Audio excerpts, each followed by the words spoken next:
Oh,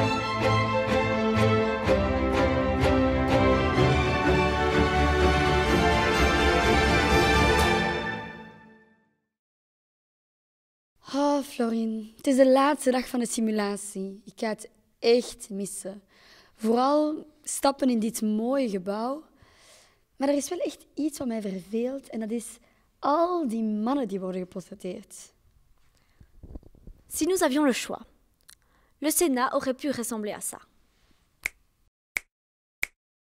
Ook dit jaar waren de tolken aanwezig om onze senatoren te helpen met de vertalingen van het Frans naar het Nederlands en het Nederlands naar het Frans. Dit is geen gemakkelijke taal en de meeste tolken doen dit in het kader van een stage. Maar wie schuilt er nu echt achter die glazen?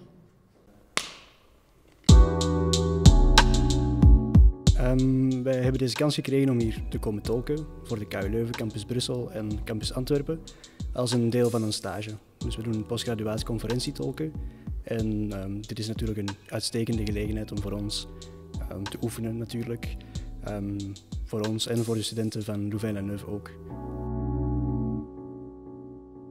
Oui, ici c'est pour ça qu'on a demandé d'avoir tous les projets de loi à l'avance parce qu'on a d'abord lu le projet, décortiqué le vocabulaire et puis après faire des lectures parallèles pour voir un peu quelle est la situation en Belgique, notamment avec toute la problématique autour des drogues, la dépénalisation et ainsi de suite.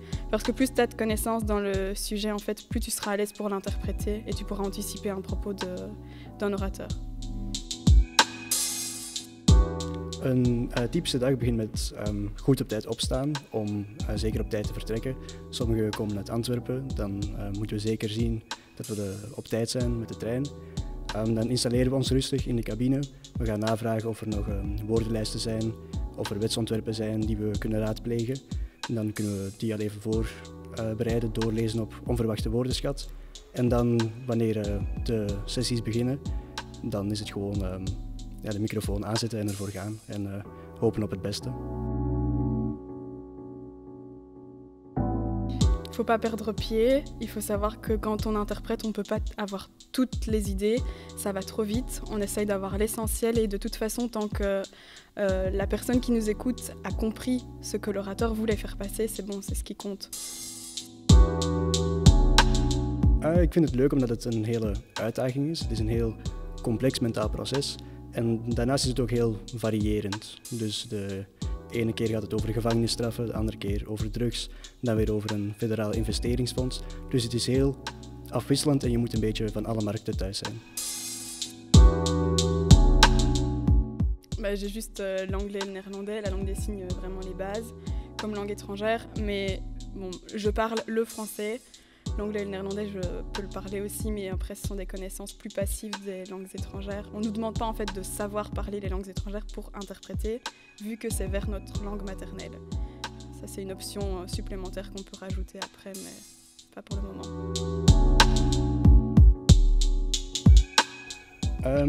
Persoonlijk, ik tolk enkel van het Frans naar het Nederlands in deze simulatie. Maar toch een Vlaamse senator die ik wel goed vind spreken, vind ik senator Vermeulen. Die is altijd heel coherent. En aan Franstalige kant zijn er wel een aantal sprekers die vrij snel spreken, maar dat is ook een uitdaging natuurlijk. Dus in die zin vind ik dat wel interessante sprekers. L'endroit de rêve, sur un transat au soleil avec personne qui met des écouteurs dans les oreilles. Nous retrouvons Villa Politica avec un invité spécial.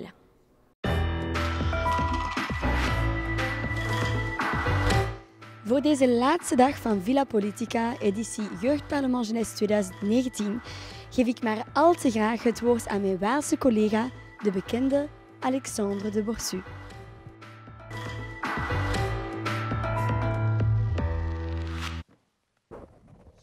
Après les intenses discussions en commission éthique ce mercredi, le débat en séance plénière et le vote de la loi avaient lieu ce matin au Sénat. Regardons ensemble le débrief. Meneer Vermeulen, we gaan nu over de debatten discussiëren. Het resultaat is nog niet bekend. Maar wat is uw mening over het debat van vanochtend? Wel, het was een heel bewogen voormiddag in ieder geval. Er was zwaar werk geleverd, maar we bleven toch met veel verschillende opinies zitten. Daarbij ging het ook vaak stroef door verschillende artikelen van het reglement die werden aangehaald. We zagen eigenlijk, het was voor iedereen een lastige voormiddag. Jullie hebben gekozen voor een stemming in geheim. Waarom heeft u dat gedaan? Wel, omdat ik dus merkte dat het een heel bewogen debat was met heel veel emoties. Meer dan ik hier ooit gezien heb. En ik wou dan ook dat er geen spanningen ontstonden in de partijen, dat mensen elkaar dingen zouden verwijten. Als we op de laatste dag na zo'n mooie simulatie met zo'n gevoel naar huis moeten gaan, dat zou ik heel spijtig vinden. Alors, vous avez assisté au débat ici sur la commission éthique. Vous étiez membre de la commission éthique également. Qu'est-ce que vous avez pensé du contenu et de la qualité des débats? Je trouvais qu'au début, oui, ça partait un peu sur des détails un peu inutiles ou alors qu'on avait déjà bien parlé en commission. Mais oui, ça dépendrait vraiment de l'article, je trouve. Le vote a donc été réalisé en secret. Est-ce que vous jugez que ça a apporté quelque chose? Oui, moi je trouve que c'est une super, comment on dit, une très bonne initiative de notre collègue sénateur, parce que c'est vrai qu'il y en a quelques-uns, quand ils s'expriment, d'autres ont un avis tout à fait différent, et des fois on se sent un peu attaqué juste pour ça. Et donc je pense, oui, que c'est super de pouvoir ne pas juger sur ce vote final surtout. Chers sénateurs, chères sénatrices, le GPG 2019 vient de finir, malheureusement. Moi, j'ai eu une semaine magnifique, une simulation magnifique, et j'espère que c'est la même chose pour vous. J'étais trop heureux d'être président du parti Florence. Mais, comme vous savez peut-être, il y avait quelques problèmes. Kort geleden kreeg ik te horen dat mijn vicepresident Jean-Michel Blode wegens gezondheidsredenen niet kon meedoen. Dit was natuurlijk hard nieuws en het werd heel snel zoeken naar een vervanger. En dat liep niet van een leien dakje, aangezien vele mensen al een functie hadden. Et c'est là que Céline Matthijssen m'a sauvé en fait. Et donc je veux vraiment profiter de cette occasion pour remercier Céline. Céline, tu as fait ça d'une manière magnifique, surtout donné que c'était ta première participation. Donc merci, merci beaucoup. Et aussi merci à l'organisation et le CA pour la souplesse pour trouver un vice-présidente. Donc merci à vous et bon retour à la maison. Minister van Parijs, uw wet werd na vele amendementen vandaag gestemd. Wat is uw mening over het wetsonderwerp dat gestemd werd? Het verloop van de debatten, ik vond dat het vlot ging. Er is op zich zeer inhoudelijk gediscussieerd, meer inhoudelijk dan het geval was tijdens de commissies, dat is zeker.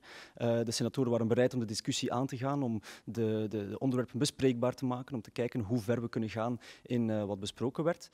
Het heeft iets langer geduurd dan voorzien was, maar volgens mij was dat ook wel nodig met een onderwerp dat zo complex en bij wijlen, hoe zou ik het zeggen, controversieel was. We leven in een tijd waar de ethische discussie hevig woedt onder de bevolking, maar de politiek weigert er altijd om op in te gaan. Omdat het inderdaad voor zeer veel controversieel debat zorgt, voor emotioneel debat ook. Iedereen voelt zich persoonlijk geraakt door het onderwerp. En die persoonlijkheid maakt dit debat net zo moeilijk, maar ik heb gemerkt dat het moment dat ik vertrokken ben uit de commissie, de senatoren toch wakker geworden zijn en dat ze effectief aan de slag zijn gegaan met de wetsonderwerpen. En dat heeft dan uiteindelijk geleid tot een zeer mooi wetsontwerp, moet ik toch wel zeggen.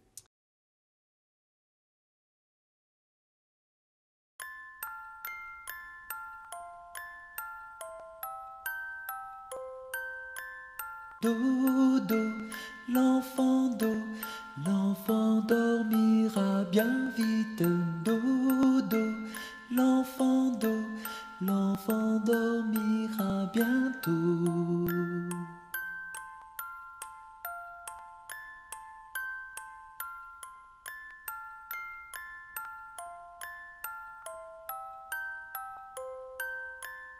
Dodo, l'enfant dormira bien vite.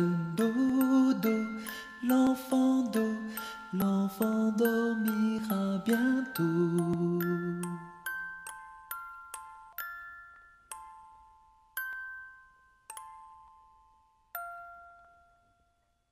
Sénatrice Bieber, vous nous avez étonné pendant ce débat parce qu'on ne vous a pas beaucoup vu en salle plénière. Pourquoi avoir fait ce choix de ne pas suivre une grosse partie du débat? Donc j'ai décidé de ne pas suivre une grande partie du débat parce que, à mon opinion personnelle, ce projet de loi était un peu trop lourd. Beaucoup de personnes semblaient le prendre vraiment personnellement et étaient blessées. Et en tout cas, dans mon opinion personnelle aussi, je crois qu'il y a certaines choses pour lesquelles les personnes ne changent pas vraiment d'opinion. Du coup, ici, vu que ça avait attrait à des valeurs très importantes pour certaines personnes, je préfère ne pas prendre à ce débat parce que les seuls arguments qui étaient énoncés étaient plus des petites attaques personnelles et je ne veux pas prendre à ce genre de débat-là. Est-ce que vous pensez que le fait que le vote ait été réalisé en secret a aidé à ce que les opinions personnelles soient préservées? Oui, je le pense sincèrement, parce que en ayant discuté avec pas mal de personnes, j'ai compris qu'il y avait une certaine pression qui était effectuée par certains présidents de partis ou autres. Et donc, du coup, le fait que le vote est anonyme et personnel, je pense que ça a vraiment relâché une certaine tension et ça a permis aux gens de voter plus en âme et conscience au final que vraiment en séance plénière. On a donc assisté à un débat qui était très émotionnel, avec beaucoup de contentieux. Est-ce que vous jugez que ça a sa place ici au JPJ d'avoir un débat qui porte vraiment sur des valeurs pareilles? Oui, je pense, parce que ce sont au final quand même des lois qui doivent être votées à un moment donné et qui doivent quand même trouver une place dans notre code judiciaire. Et donc, oui, pour moi, ça a sa place et c'est vrai que c'est pas toujours facile, mais en même temps, c'est aussi ce qui, j'ai envie de dire, va nous grandir en pouvant s'ouvrir à tous les avis de tous les autres et pouvoir écouter, essayer de comprendre, mais pas forcément être du même avis, mais au moins essayer de comprendre et surtout écouter les autres. C'est une question un peu difficile. D'un côté, voilà, comme j'ai dit, pour moi, je ne voyais pas l'utilité dans ce débat, en tout cas, dans le sens où les personnes ne changent pas vraiment d'avis et j'ai pas envie, autant moi que quelqu'un d'autre m'attaque. Mais je dirais pas que ça n'a pas sa place non plus. C'est toujours important et de confronter les opinions. Sans ça, la société n'évoluerait pas. Et il faut pas rendre certains sujets tabous. Au contraire, c'est juste plus difficile à aborder. Enerzijds moeten we ons van bewust zijn dat ook in het werkelijk leven, dus in de Kamer, dergelijke ontwerpen natuurlijk kunnen passeren en misschien in de toekomst zelfs zullen passeren. Anderzijds, en dan spreek ik echt als organisatielid en lid van de Raad van Bestuur, vind ik een dergelijk wetsontwerp voor mij persoonlijk dan te zwaar voor een simulatie met jongeren. Ik heb onderschat hoe persoonlijk en hoe emotioneel sommige andere mensen die debatten zouden kunnen nemen, hoe gevoelig dit thema zou kunnen zijn. Ik zou niet zeggen dat het geen plaats heeft op het JPJ, maar naar de toekomst toe moet er wel duidelijk gekeken worden wat we precies in deze wetsontwerpen zetten en hoe ver we daarin kunnen gaan. C'est la fin de cette édition 2019 de Villa Politica Jeugd Parlement Jeunesse. Nous vous retrouvons peut-être l'année prochaine. Merci de nous avoir suivis.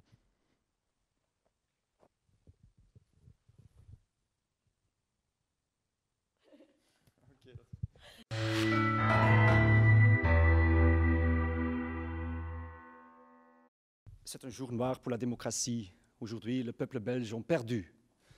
J'accuse de valse liberalen die zich verschuilen achter een masker van mooie, welklinkende principes, maar daarachter een conservatief gelaat verbergen.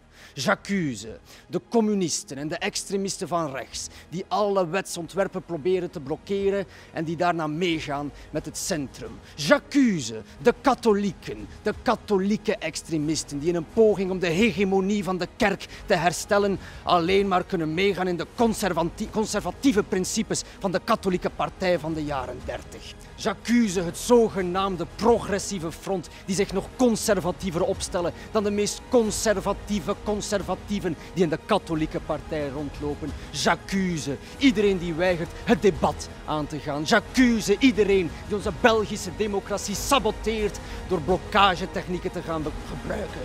J'accuse u, senatoren, omdat u de vrijheid van de Belgen afneemt. J'accuse uw misogynie ten aanzien van de vrouwenrechten. J'accuse. Werken als een Vlaming en feesten als een Waal. Hier soir avait lieu la fameuse soirée du jeudi. Certains journalistes ont réussi à se faufiler entre les sénateurs pour récolter quelques confessions. Monsieur Kervin, il est moins d'1h du matin et vous avez pourtant déjà décidé de partir de la soirée du JPJ. Pourquoi? Écoutez, ce n'est pas une soirée du JPJ, c'est une sorte de décadence, une fête de Romanichel, je ne sais pas. Mais je m'attendais à un dîner d'État, moi, en white tie. Qu'espérez-vous de cette soirée? J'espère qu'à la fin de la soirée, certains dormiront plus seuls. Où est votre pétard? J'ai oublié mon pétard parce que je ne pensais pas qu'on allait les légaliser cet après-midi. Madame la ministre, les sénateurs ont défoncé votre décret. Êtes-vous défoncé à ce moment même? Non, du tout, je suis plus déçue. C'est un manque de respect pour toute l'institution qu'est le Sénat. Cette soirée est d'une décadence. Je suis révolté contre ces genres de singes qui sont incapables de danser. Déjà, une valse ou un rock à la limite aurait été acceptable. Mais... Avez-vous consommé de l'alcool ce soir, monsieur Kervin? Seulement du vin. Vive le roi, vive la bière! Voilà.